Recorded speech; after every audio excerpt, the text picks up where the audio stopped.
Assalamualaikum warahmatullahi wabarakatuh. Perkenalkan, nama saya Sulistiowati dari kelas A3 dengan NIM 22811301228. Tugas ini saya buat untuk memenuhi tugas mata kuliah Inovasi Pengelolaan Lembaga Pendidikan Islam dengan dosen pengampu Ibu Dra. Ida Nurkosim MPDI. Pada presentasi kali ini saya akan membahas tentang bukti dan manfaat iman kepada Allah Subhanahu wa Ta'ala.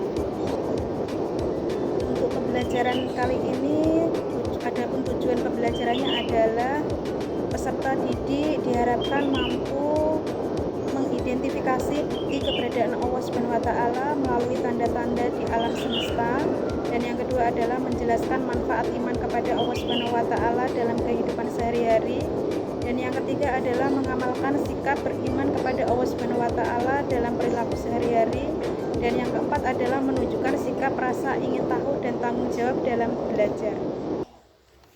Untuk slide selanjutnya adalah tentang bukti keberadaan Allah Subhanahu wa Ta'ala yang tertuang dalam dalil QS Al-Baqarah ayat 164 dan QS Fussilat ayat 53, yaitu tentang alam semesta yang luas dan teratur.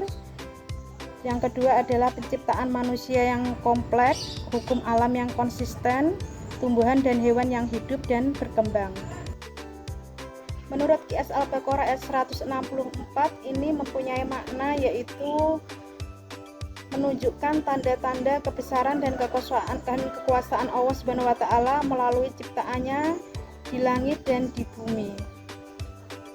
Menurut QS Fussilat ayat 53 mempunyai makna, yaitu Allah memperlihatkan tanda-tanda kekuasaannya baik di alam semesta maupun dalam diri manusia agar manusia yakin akan keberadaan wahyu.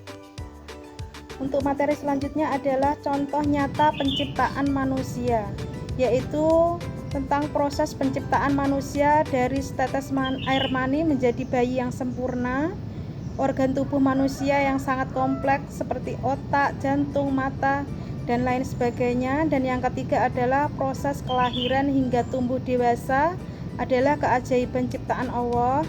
Untuk refleksi dari contoh nyata penciptaan manusia ini adalah apakah proses ini bisa terjadi tanpa kekuasaan Sang Pencipta.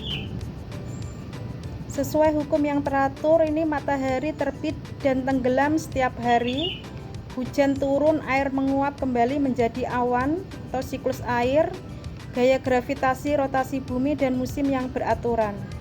Untuk refleksinya ini, siapa yang mengatur semua ini secara konsisten dan tepat. Untuk tumbuhan yang tumbuh dan berkembang seperti benih yang ditanam tumbuh menjadi tanaman dan menghasilkan buah, tanaman mengikuti cahaya matahari atau fototropisme, mekanisme fotosintesis yang rumit namun sempurna. Bagaimana proses kompleks ini bisa terjadi jika bukan karena kekuasaan Allah? Adapun manfaat iman kepada Allah Subhanahu wa Ta'ala yaitu hati menjadi tenang dan tentram, menumbuhkan rasa syukur dan sabar, menjauhkan diri dari perbuatan tercela, memiliki tujuan hidup yang jelas, dan menambah semangat dalam berbuat kebaikan.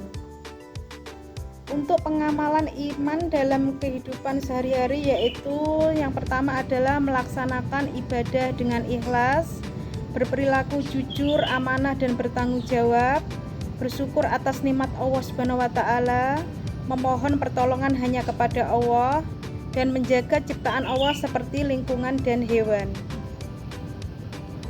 Adapun kesimpulan dari materi kali ini yaitu tentang tanda-tanda keberadaan Allah. Ini bisa dilihat atau nampak seperti di langit dan bumi, alam semesta, dalam diri manusia, dalam kehidupan sehari-hari. Bagaimana kamu akan mengamalkan iman kepada Allah dalam kehidupanmu? Mari kita tingkatkan iman dan takwa kita dengan merenungi kebesaran Allah Subhanahu wa Ta'ala. Adapun tugas individu yaitu untuk peserta didik diharapkan dapat menuliskan 3 contoh lain dari alam atau kehidupan sehari-hari yang menurutmu menunjukkan adanya Allah Subhanahu wa Ta'ala. Dan yang kedua adalah tuliskan 2 manfaat iman kepada Allah dan contoh sikap beriman kepada Allah dalam kehidupan sehari-hari. Tugas ini dibuat untuk dikumpulkan dalam pertemuan berikutnya. Terima kasih. Wassalamualaikum warahmatullahi wabarakatuh. Semangat anak-anak.